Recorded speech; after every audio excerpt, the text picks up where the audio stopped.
क्या आपने कभी यह सोचा है कि भगवान रोज आपके जीवन में झलक दिखाते हैं? हाँ, सचमुच हर दिन।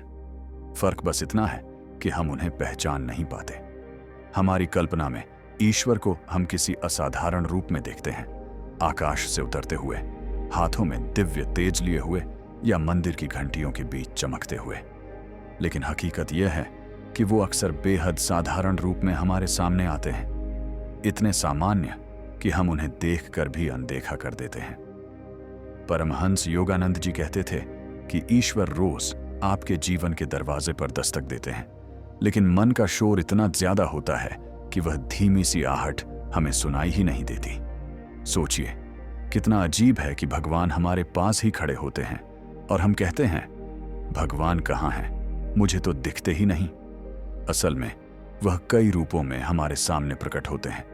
कभी किसी बच्चे की मासूम मुस्कान में, कभी किसी अनजान इंसान की दयालुता में, कभी किसी वृद्ध के आशीर्वाद में और कभी भीतर से उठने वाली सुकून भरी आवाज में। सवाल सिर्फ इतना है, क्या हम उन्हें पहचान पाते हैं?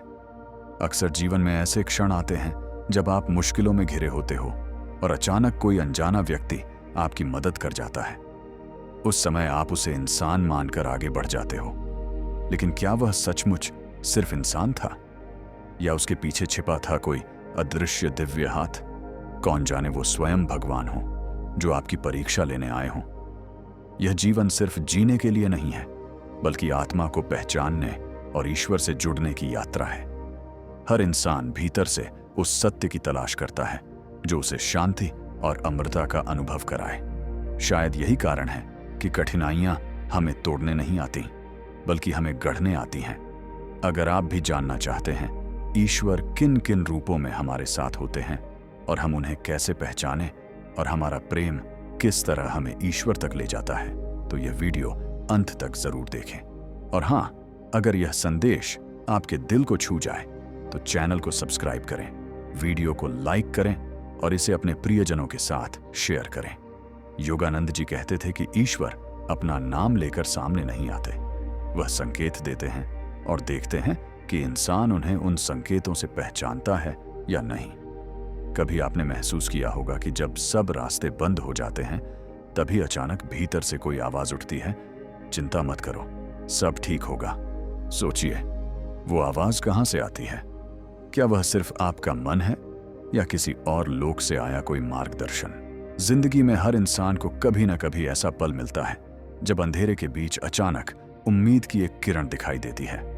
तब सवाल उठता है, यह किरण संयोग है या किसी अनदेखी शक्ति की देन? शायद यही वह पल है जब भगवान चुपचाप आपके जीवन में उतरते हैं और आपके साथ खड़े होते हैं, बिना अपना नाम बताए। यह जीवन बड़ा ही अद्भुत खेल है। हमें लगता है कि हम अकेले सब कुछ संभाल रहे हैं, पर असलियत कुछ और होती है। ईश्वर हर पल हमारे साथ होते हैं, परंतु उनके संकेत हमें सीधी नजरों से नहीं दिखाई देते। वह चुपचाप अपने संदेश हमारे जीवन में बुनते रहते हैं। कभी वह संकेत किसी अनकही खामोशी में छुपा होता है, कभी किसी गीत की पंक्ति में, तो कभी किसी अजनबी की एक हल्की सी मुस्कान में। परमहंस योगानंद जी कहते थे कि जब इंसान पूरी तरह निराश हो जाता है और सारी उम्मीदें टूट जाती हैं, तब भगवान सबसे ज्यादा पास होते हैं। वही समय होता है जब एक अदृश्य हाथ हमें संभाल लेता है। उस क्षण सोचने वाली बात यह है कि वह हाथ किसका था, कोई साधारण इंसान का या ईश्वर का ही वेश? असली प्रश्न यही नहीं कि भगवान हमारे पास आते हैं या नहीं, बल्कि यह कि जब वह आते हैं तो क्या हम उन्हें पहचान पाते हैं? क्योंकि जिसने पहचान लिया उसकी जिंदगी बदल जाती है। हम अक्सर भूल जाते हैं कि भगवान सिर्फ मंदिरों या मूर्तियों में नहीं, बल्कि हमारे रोजमर्रा के जीवन में भी मिलते हैं। वह इतने सामान्य रूप में सामने आते हैं कि हम अनदेखा कर जाते हैं। यही तो असली रहस्य है। ईश्वर साधारणता में छिपकर आते हैं और केवल वही व्यक्ति उन्हें पहचान पाता है जिसके भीतर संवेदनशीलता और गहरी समझ है। सोचिए, कितनी रहस्यमय बात है कि भगवान हमारे सामने खड़े हों और हम उन्हें एक साधारण इंसान समझकर नजरअंदाज कर दें। योगानंद जी कहते थे, यह एक परीक्षा होती है। ईश्वर देखना चाहते हैं कि इंसान उनके संकेतों को समझ पाता है या नहीं। पहला संकेत है, अचानक आई सहायता। जब आप जीवन के सबसे कठिन मोड़ पर होते हैं और अचानक कोई अनजान व्यक्ति आपकी मदद कर देता है, तो क्या आपने कभी सोचा वह कौन था? शायद आपने उसे पहले कभी नहीं देखा और बाद में भी कभी न देख पाए। वह बस आता है, आपकी पीड़ा कम करता है और गायब हो जाता है। यह महज इत्तेफाक नहीं है, यह ईश्वर की ही उपस्थिति होती है जो किसी अजनबी के माध्यम से आपको सहारा देते हैं। लेकिन समस्या यह है कि हम अक्सर कहते हैं ये तो बस संयोग था, और यहीं हम सबसे बड़ी भूल कर बैठते हैं। दूसरा संकेत है भीतर की आवाज। कितनी बार आपको अचानक अपने भीतर से कोई स्पष्ट संदेश मिला है, जैसे कोई आपको सही राह दिखा रहा हो, खतरे से आगाह कर रहा हो या किसी निर्णय की दिशा तय कर रहा हो। यह आपकी अंतरात्मा की आवाज होती है और वास्तव में यही ईश्वर की फुसफुसाहट है, परंतु हम अक्सर इसे अनसुना कर देते हैं। अब सवाल यह है कि क्या हम उन सूक्ष्म संकेतों को पहचानने के लिए तैयार हैं? क्योंकि अगर हां, तो जीवन में हर मुश्किल दरअसल ईश्वर का छुपा हुआ आशीर्वाद बन जाएगी। कभी आपने महसूस किया है कि जब आप किसी गलत फैसले के करीब होते हैं तो भीतर से एक हल्की सी आवाज उठती है, यह मत करो, रुक जाओ, इस राह पर मत जाओ। और जब आप उस आवाज को मान लेते हैं तो बड़ी मुसीबत टल जाती है। सोचिए, वह आवाज किसकी थी? क्या वह केवल आपके विचार थे? नहीं, वह था ईश्वर, जो आपके अंतर से आपको राह दिखा रहा था। मगर अफसोस, ज्यादातर लोग उस दिव्य संदेश को अनसुना कर देते हैं और बाद में पछताते हैं।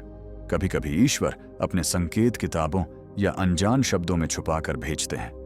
परमहंस योगानंद जी कहते थे, भगवान आपके प्रश्नों के उत्तर किसी किताब की पंक्ति, किसी गीत की पंक्ति या किसी अजनबी की कही हुई बात में रख देते हैं। क्या आपने गौर किया है, जब मन बहुत भारी हो और अचानक कोई वाक्य आपकी आंखों के सामने आ जाए जो सीधे दिल को छू ले, वह यूं ही नहीं होता। वह है ईश्वर, जो आपके सवाल का जवाब आपके सामने रख देता है। और हां, ईश्वर के संकेत केवल शब्दों तक सीमित नहीं है। कभी आपने अनुभव किया है कि गहरे तनाव में होने पर अचानक भीतर एक शांति उतर आती है, जैसे किसी ने आपके कंधों से बोझ हटा लिया हो। यह वही परम शक्ति है जो आपको भरोसा दिलाती है, मत घबराओ, मैं तुम्हारे साथ हूं। लेकिन दोस्तों, असली रहस्य यहीं खत्म नहीं होता। योगानंद जी कहते थे कि भगवान का सबसे बड़ा तीसरा संकेत होता है परीक्षा। हां, कठिनाई ही वह पल है जब ईश्वर सबसे पास खड़े होते हैं। वह हमें मुश्किलों में डालते हैं ताकि देख सकें क्या हम उन पर विश्वास रखते हैं या नहीं। दुख और संकट दरअसल यह प्रमाण है कि ईश्वर आपको गढ़ रहे हैं, आपको परख रहे हैं। मगर अधिकांश लोग इस परीक्षा में हार मान जाते हैं और कहने लगते हैं, भगवान कहाँ हैं? अगर होते तो इतना दर्द क्यों होता? जबकि सच्चाई यह है कि वह दर्द ही उनकी मौजूदगी का प्रमाण है। सोचिए, क्या कभी आपकी जिंदगी हर तरफ से टूटती हुई लगी है, हर ओर से कठिनाइयां घेर लेती हैं? अगर हां, तो समझ लीजिए कि यह केवल संघर्ष नहीं, बल्कि ईश्वर की परीक्षा है। वह देखना चाहते हैं कि क्या आप उनकी उपस्थिति को पहचान पाते हैं या नहीं। ध्यान रखिए, ईश्वर कभी सीधे सामने आकर नहीं कहते, मैं यहां हूं। वह तो केवल संकेत देते हैं। कभी लगता है जैसे कोई आपके आसपास खड़ा है, लेकिन पलटने पर कोई दिखाई नहीं देता। कभी कोई अनजान इंसान ऐसी बात कह देता है जो आपके हृदय के सबसे गहरे कोने को छू लेती है।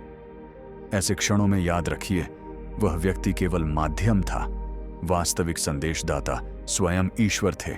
ईश्वर का यही रहस्य है, वे प्रतिदिन हमारे जीवन में आते हैं, मगर छुपे हुए रूप में। यही छुपना ही असली परीक्षा है। अब कल्पना कीजिए, अगर कल से वे संकेत देना ही बंद कर दें तो हमारी जिंदगी कैसी होगी? शायद अंधकारमय, भय से भरी हुई। इसीलिए अगली बार जब कोई संकेत मिले, उसे अनदेखा मत कीजिए। हो सकता है वही संकेत आपकी पूरी जिंदगी बदल दे। यह सच है कि ईश्वर रोज हमारे आसपास आते हैं, फर्क बस इतना है कि हम उन्हें पहचान पाते हैं या नहीं। यही असली रहस्य है और यहीं से एक गहरी यात्रा शुरू होती है। आगे जो बातें मैं साझा करने जा रहा हूं, वे बेहद सूक्ष्म संकेत हैं, ऐसे संकेत जिनके बारे में परमहंस योगानंद जी ने अपने शिष्यों को बताया था। मगर सावधान रहिए, ये संकेत जितने अद्भुत हैं, उतने ही गहरे भी। अगर इन्हें सही दृष्टि से न समझा जाए तो इंसान ईश्वर की उपस्थिति को महसूस करने के बजाय उनसे और दूर हो सकता है। योगानंद जी कहते थे कि भगवान को पाना मुश्किल नहीं है, मुश्किल बस यह है कि हमारी आंखें सही ढंग से खुली हों। ईश्वर किसी खास मंदिर, पर्वत या अनुष्ठान तक सीमित नहीं है। वे हर जगह हैं, हवा में, रिश्तों में, प्रेम में, त्याग में। जब माँ अपने बच्चे को सुलाने के लिए गाना गाती है, उस पल में भी भगवान है। जब पिता अपने परिवार के लिए रात दिन संघर्ष करता है, उसमें भी भगवान है। जब कोई शिक्षक निस्वार्थ भाव से ज्ञान बांटता है, वह भी ईश्वर का रूप है। लेकिन हमारी भूल यही होती है कि हम सोचते हैं कि भगवान केवल मूर्तियों, घंटियों और पूजा पाठ में मिलेंगे, जबकि सच्चाई यह है कि ईश्वर सबसे पहले इंसानियत में मिलते हैं। जब आप किसी भूखे को रोटी खिलाते हैं, किसी रोते हुए को ढांढस बंधाते हैं, किसी अकेले इंसान के साथ बैठ जाते हैं, तो उस पल आप सीधे भगवान को छू रहे होते हैं। योगानंद जी ने कहा था कि ईश्वर तक पहुंचने के लिए पहाड़ों या गुफाओं में जाने की जरूरत नहीं है। अगर आपका मन साफ है और इरादे पवित्र हैं, तो आप उन्हें हर दिन, हर रिश्ते और हर परिस्थिति में देख पाएंगे। वे आपकी माँ की प्रार्थना में हैं, पिता की थकान में हैं, दोस्तों की मुस्कान में हैं और कभी-कभी एक अनजान राहगीर की मदद में भी छिपे हैं। ईश्वर का सबसे बड़ा संकेत है शांति। जब आप सच बोलते हैं, जब आप किसी की मदद करते हैं, जब आप बिना स्वार्थ के भलाई करते हैं, तो मन में जो सुकून उतरता है, वह भगवान की मौजूदगी का सबसे साफ सबूत है। अगर आप उस शांति को पहचान लें, तो समझिए कि भगवान आपके पास खड़े हैं। कभी आपने महसूस किया है कि जब आप बहुत उदास होते हैं और अचानक कोई बच्चा आकर आपको हंसा देता है, तो दिल हल्का हो जाता है? वह क्षण भगवान का संदेश है कि जीवन केवल दुख का नाम नहीं है, इसमें आनंद भी है। या फिर जब किसी कठिनाई में अचानक रास्ता खुल जाता है, कोई मदद मिल जाती है, तो समझ लीजिए कि वह दरवाजा खुद ईश्वर ने खोला है। पर याद रखिए, भगवान की पहचान केवल वही कर सकता है जिसका हृदय स्वच्छ है। अगर मन गुस्से, ईर्ष्या और लालच से भरा है, तो ईश्वर सामने होकर भी नजर नहीं आते। जैसे गंदे आईने में चेहरा साफ नहीं दिखता, वैसे ही गंदे मन में भगवान का चेहरा नहीं दिख सकता। इसलिए अगर सच में रोज भगवान से मिलना चाहते हैं, तो सबसे पहले अपने भीतर की सफाई करें।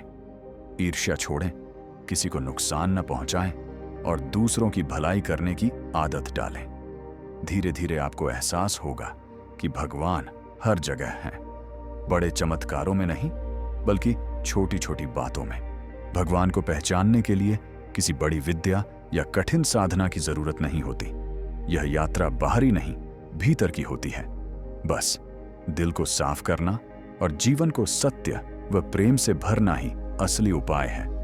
जब नजर निर्मल हो जाती है, तो आप पाएंगे कि ईश्वर हर दिन आपके सामने किसी न किसी रूप में प्रकट होते हैं। कभी किसी की मुस्कान बनकर, कभी ठंडी हवा के झोंके में, कभी एक छोटे से सहारे में और कभी किसी अजनबी की मदद बनकर। सवाल सिर्फ इतना है, क्या आप उन्हें देखने के लिए तैयार हैं? योगानंद जी कहते थे कि ईश्वर तक पहुंचने का मार्ग साधारण है, पर सच्चाई से भरा हुआ। ना तो इसके लिए जंगलों की गुफाओं में जाने की जरूरत है और ना ही भारी भरकम अनुष्ठान करने की। असली पूजा है सच्चाई, करुणा और कृतज्ञता से भरा जीवन जीना। पहला मार्ग है अपनी अंतरात्मा को सुनना। हर मनुष्य के भीतर एक कोमल स्वर गूंजता है जो हमें सही और गलत का बोध कराता है। जब हम उस आवाज को अनदेखा करते हैं, जीवन उलझ जाता है। जब हम उसे मानते हैं, तो वही हमें ईश्वर की ओर ले जाता है। दूसरा मार्ग है सेवा और मदद। जब आप किसी पीड़ित की सहायता करते हैं, तो उसी पल आप भगवान के कार्य का हिस्सा बन जाते हैं। किसी भूखे को भोजन देना, किसी दुखी को ढाढ़स बंधाना या किसी बच्चे को स्नेह देना, ये सब क्षण वही हैं जब भगवान आपके हाथों और शब्दों के माध्यम से काम कर रहे होते हैं। तीसरा मार्ग है प्रेम और दया। जहां सच्चा प्रेम है, वहां ईश्वर स्वयं उपस्थित होते हैं। अगर दिल में कटुता या घृणा है, तो दिव्यता दूर हो जाती है। पर जब आपके मन में करुणा जगती है, चाहे वह किसी जानवर को रोटी खिलाने में हो, किसी बीमार की सेवा करने में या किसी अजनबी को मुस्कान देने में, वही क्षण भगवान की उपस्थिति के प्रमाण है। चौथा मार्ग है मौन और ध्यान। दुनिया के शोर में हम अक्सर ईश्वर की आवाज खो देते हैं, लेकिन जब आप रोज कुछ क्षण शांत बैठते हैं, आंखें बंद कर भीतर झांकते हैं, तो गहराई में छिपी शांति से मिलते हैं। वही शांति परमात्मा का रूप है। धीरे धीरे यह अनुभूति आपके जीवन को भर देती है और आप समझ जाते हैं कि आप कभी अकेले नहीं हैं। 5वां मार्ग है आभार। कृतज्ञता से बढ़कर कोई साधना नहीं। सुबह की पहली किरण पर, एक थाली में मिले भोजन पर, परिवार के स्नेह पर यदि आप धन्यवाद प्रभु कह देते हैं तो आप सीधा उनसे जुड़ जाते हैं। आभार जीवन को हल्का, मधुर और ईश्वरमय बना देता है। दोस्तों, भगवान को पाना कठिन नहीं, बस हृदय को निर्मल बनाना है। जब आप सच, प्रेम, सेवा, मौन और कृतज्ञता को अपना लेते हैं, तब आपको एहसास होगा कि भगवान कहीं बाहर नहीं, बल्कि हर क्षण आपके साथ खड़े हैं। आपने भूख मिटाई। जब कोई आपसे पूछे कैसे हो, तो मुस्कुराकर कहें धन्यवाद, आपने मुझे याद किया। ये छोटा सा जवाब आपके दिल को हल्का कर देता है और धीरे धीरे आत्मा को उस परम शक्ति से जोड़ने लगता है।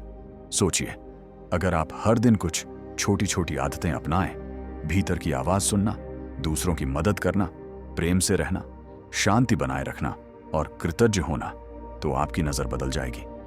फिर हर जगह आपको भगवान दिखाई देने लगेंगे। आपके रिश्तों में, आपकी चुनौतियों में, आपकी जीत और हार दोनों में। परमहंस योगानंद जी कहा करते थे, भगवान को दूर मत खोजो, वे वहीं हैं जहां तुम्हारा हृदय निर्मल है। यह कोई दार्शनिक वाक्य नहीं, बल्कि गहरी सच्चाई है। लोग समझते हैं कि ईश्वर तक पहुंचना कठिन साधना है, जबकि असलियत यह है कि बस आंखें खोलकर देखना जरूरी है। भगवान हर दिन आपके सामने आते हैं, कभी किसी मासूम बच्चे की हंसी में, कभी किसी मां बाप की दुआओं में, कभी किसी गरीब की आंखों में छिपी उम्मीद में, तो कभी आपके अपने प्रियजनों के त्याग में। जरूरत सिर्फ पहचानने की है। जब आप भगवान को पहचान लेते हो तो जीवन से भय मिटने लगता है। तब समझ आता है कि चाहे कितनी भी कठिन घड़ी क्यों ना हो, एक अदृश्य शक्ति हमेशा आपके साथ खड़ी है। पहचानने से अकेलापन भी खत्म हो जाता है, क्योंकि तब आप महसूस करते हो कि आप कभी भी सचमुच अकेले नहीं हो। दुख भी छोटा लगने लगता है, क्योंकि हर पीड़ा के पीछे कोई छिपी सीख और हर चुनौती के पीछे ईश्वर की योजना होती है। दोस्तों, सच यही है कि भगवान कोई रहस्य नहीं है, वे रोज हमारे सामने हैं, बस दिल की आंख खोलनी है। जब आप सत्य को अपनाते हो, दूसरों के लिए भला सोचते हो और अपनी अंतरात्मा की पुकार सुनते हो, तो आपको एहसास होता है कि ईश्वर तो हमेशा आपके साथ थे। परमहंस योगानंद जी ने हमें यही सिखाया। भगवान तक पहुंचने के लिए बड़े अनुष्ठानों की जरूरत नहीं है, जरूरी है केवल एक निर्मल हृदय। ईश्वर रोज हमारे सामने आते हैं, किसी मुस्कान, किसी मदद, किसी आशीर्वाद या अपनी ही आत्मा की शांति बनकर। फर्क बस इतना है कि हम उन्हें पहचानते हैं या नहीं। अगर आपने पहचान लिया तो जिंदगी का नजरिया बदल जाएगा, और अगर चूक गए तो जीवन भर यही पूछते रहोगे, भगवान कहाँ हैं, जबकि वे आपके सामने ही मौजूद रहेंगे। परमात्मा को पाने के लिए न तो लंबी यात्राएं जरूरी हैं और न ही बाहरी दिखावा, बल्कि एक सच्चे मन और निर्मल हृदय की आवश्यकता है। ध्यान ही वह साधना है जो इंसान को उसकी आत्मा से मिलाती है, और यही मिलन उसे ईश्वर तक ले जाता है। आध्यात्मिकता का सार है करुणा, क्षमा और सर्वत्र प्रेम का भाव। ईश्वर हर क्षण हमारे साथ है, बस हमें अपने अंतर्मन की आंखें खोलनी हैं। आत्मा का सुख संसार की किसी भी वस्तु से श्रेष्ठ है। यह सुख पाने वाला कभी बाहरी इच्छाओं में नहीं भटकता। मौन ही आध्यात्मिक जीवन का प्रथम चरण है, क्योंकि मौन में ही मनुष्य ईश्वर की वाणी सुन पाता है। ध्यान की शक्ति इतनी गहन है कि यह सबसे व्याकुल मन को भी शांति में बदल देती है। जिसने स्वयं पर विजय पाली, वही इस संसार का सच्चा विजेता है। ईश्वर हमारी प्रत्येक सांस में है। जब तक मन शुद्ध नहीं होगा, तब तक बाहरी पूजा अधूरी ही रहेगी। ईश्वर को पाना कठिन नहीं है, कठिन है अपने मन को उनके चरणों में झुका देना। ध्यात्मिकता का सच्चा अर्थ है हर क्षण को प्रेम, शांति और आभार के साथ जीना। ईश्वर हमारी प्रार्थनाएं सुनते हैं, परंतु उत्तर वही देते हैं जब समय उचित होता है। इसलिए धैर्य ही सबसे गहन साधना है। योग का सार आत्मा और परमात्मा का मिलन है। मन को शांत करना ही सबसे बड़ी तपस्या है। सच्चा आध्यात्मिक इंसान वही है जिसे दूसरों की सेवा में आनंद मिलता है। ईश्वर सरलता के प्रिय हैं। वे उसी हृदय में वास करते हैं जो छल, कपट और जटिलता से मुक्त हो। आध्यात्मिकता का सार यही है कि हम क्रोध, लोभ और मोह को त्याग कर करुणा, सेवा और भक्ति को अपनाएं। यदि वास्तव में ईश्वर को पाना चाहते हो तो पहले अपने अहंकार और स्वार्थ को खोना सीखो। बाहर खोजने की आवश्यकता नहीं, क्योंकि वह परम सत्य तो तुम्हारे ही भीतर मौन साधना में प्रतीक्षा कर रहा है। सच्चा संत वही है जो हर व्यक्ति, हर प्राणी और हर परिस्थिति में ईश्वर की झलक देख सके। यदि यह संदेश आपके हृदय को छू गया हो तो इस आध्यात्मिक यात्रा में और गहराई पाने के लिए हमारे चैनल को सब्सक्राइब करें, इस वीडियो को लाइक करें और अपने प्रियजनों के साथ शेयर करें। हो सकता है आपका एक छोटा कदम किसी और की आत्मा को प्रकाश की ओर ले जाए। धन्यवाद।